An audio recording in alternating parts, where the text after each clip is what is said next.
Mike, ¿por qué no usamos un ejemplo? Y luego puedes explicar algunas de las técnicas o algunas de las cosas que podrían estar ocurriendo en las escrituras y de las que tal vez no hemos sido realmente conscientes hasta hace poco.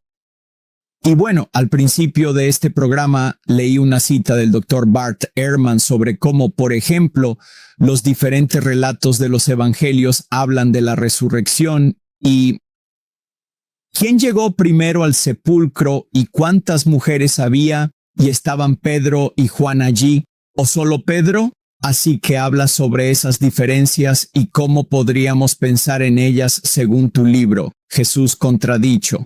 Bueno, uno de los recursos compositivos sumamente habituales que noté en el momento en que leía y comparaba detenidamente. La forma en que Plutarco cuenta la misma historia en numerosas ocasiones es algo que llamaremos enfoque literario. Todos hemos estado en una representación teatral. Sabemos que hay varios actores en el escenario participando en algo cuando las luces se apagan y entonces un reflector ilumina a un solo actor que comienza un monólogo o una canción. Y así sabemos que los demás están allí. Pero como tanta atención se centra solo en uno, podrías tener la impresión de que es el único que está allí. Bueno, el enfoque literario es cuando un autor hace algo similar. Esto lo encontramos ocurriendo varias veces solo en los relatos de la resurrección. Así que tienes la mañana de Pascua y ves que Mateo, Marcos y Lucas muestran a varias mujeres yendo al sepulcro. Juan, en cambio, dice que María Magdalena se levantó y corrió al sepulcro, y así solo menciona a María Magdalena. Pero creo que Juan está usando el enfoque literario aquí porque dice lo siguiente. María corrió de regreso, fue y encontró a Pedro y al discípulo amado y luego dijo, han tomado al Señor y nosotras no sabemos dónde lo han puesto. Bueno, probablemente no se refiere a Pedro, al discípulo amado y a María, porque por supuesto ellos no sabrían dónde lo habían puesto, ya que ni siquiera sabían que la tumba estaba vacía apenas 5 segundos antes. Probablemente se refiere a ella y a las otras mujeres. ¿Y luego qué sucede? Tienes a Pedro y al discípulo amado, según Juan, que se levantan y corren al sepulcro y lo encuentran tal como María había dicho. Pero Lucas informa que Pedro se levantó y corrió al sepulcro y lo encontró tal como las mujeres habían dicho. Bueno, ¿es solo Pedro o son Pedro y el discípulo amado? Bueno, Lucas no dice solo Pedro. Y de hecho, apenas 12 versículos después está hablando con los discípulos de Emaús y dice que sus ojos estaban impedidos de reconocer a Jesús. Y Jesús dice, ¿por qué esas caras largas? Y él dice, ¿o eres el único en Jerusalén que no sabe lo que ha pasado? Ya sabes, existe este Jesús. Creíamos que era el Mesías, un gran profeta, pero fue crucificado el viernes pasado. Esta mañana, unas mujeres visitaron la tumba y vieron ángeles diciendo que había resucitado. Y luego algunos de los nuestros fueron al sepulcro y estaba como las mujeres habían dicho. Pero Lucas, 12 versos antes, dijiste que solo Pedro. No dije solo Pedro, solo mencioné a Pedro. Él es el apóstol principal. Y tal vez él sea la fuente de información para Lucas, pero Lucas hoy en día no hacemos eso. Sí, lo haces de forma regular en tus charlas diarias, pero aunque no fuera así, no importaría. Escribo usando las convenciones literarias del siglo I. Mateo, Marcos, Lucas, Juan y yo no formamos un comité para engañar a futuros historiadores, sino que seguimos las normas de la época. Al escribir, no nos corresponde adivinar cómo van a hablar y usar la retórica en el siglo XXI. Te toca a ti averiguar cómo lo hacíamos nosotros. Sí, lo dices en el libro, que la Biblia no fue escrita a nosotros, fue escrita para nosotros. Se escribió originalmente para la gente del Nuevo Testamento, para las personas del primer siglo. Obviamente es muy aplicable a nosotros hoy en día, pero no fue escrita para nosotros ya que no existíamos hace 2000 años. Fue escrita para nosotros.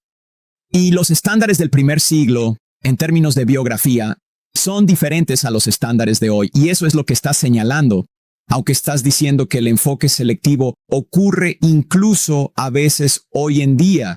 Y creo que una de las expectativas que nos han enseñado o que tenemos como cristianos, Mike, es el hecho de que pensamos cuando la Biblia es inerrante, cuando Jesús dice que las escrituras no pueden ser quebrantadas, o él enfrenta a los fariseos y les dice, están equivocados, yerran, porque no conocen las Escrituras. Solemos pensar que cuando hablamos de inerrancia pensamos en una exactitud absoluta como de cámara, que todo es una cita textual.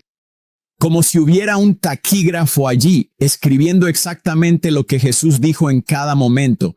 Y si hay una diferencia entre un evangelio y otro, entonces tenemos una crisis de fe, porque esa es nuestra expectativa desde el principio. ¿Por qué es esa una expectativa equivocada? Bueno, porque ese simplemente no era el objetivo de los biógrafos antiguos, y esto es algo ampliamente aceptado por los clasicistas desde hace décadas, y también es ampliamente aceptado incluso por los eruditos conservadores del Nuevo Testamento, quienes dedican su tiempo a estudiar estos textos. De lo contrario, tienes que explicar estas diferencias. Durante el bautismo de Jesús en Marcos y Lucas, la voz de Dios desde el cielo dice: «Tú eres mi Hijo amado, en ti me complazco».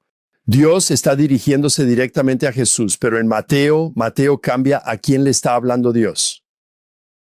Él dice, la voz de Dios dice: «Este es mi Hijo amado, en él me complazco». Dios se está dirigiendo directamente a la multitud. Ahora bien, ¿por qué haría eso Mateo? Bueno, ya sabes, no podemos preguntarle, pero creo que Agustín probablemente estaba en lo cierto cuando dijo que Mateo modificó este pasaje para que la voz de Dios fuera más personal en su mensaje directo al lector. Dios le está diciendo al lector que está afirmando a Jesús como su Hijo. Encontramos todo este tipo de diferencias. Bueno, ahora, alguien hoy diría, bueno, eso es un error, Mike, porque él no se dirigió a la multitud, se dirigió a su Hijo. ¿Y cómo responderías a eso? Supongo que así es como vas a definir el error. Si nos fijamos en los detalles, diríamos que sí, que se trata de una discrepancia superficial, un error. Pero si estamos observando bien, si se permitió a los biógrafos antiguos hacer lo que se les enseñó y lo que se les permitió hacer, entonces no se trata de un error. Como por ejemplo, cuando leo una parábola de Jesús y sé que Jesús se tomó ciertas libertades. Al momento de estar inventando una historia completamente ficticia que no incluye personajes que sean realmente históricos, ¿sería realmente un error decir que existió un buen samaritano?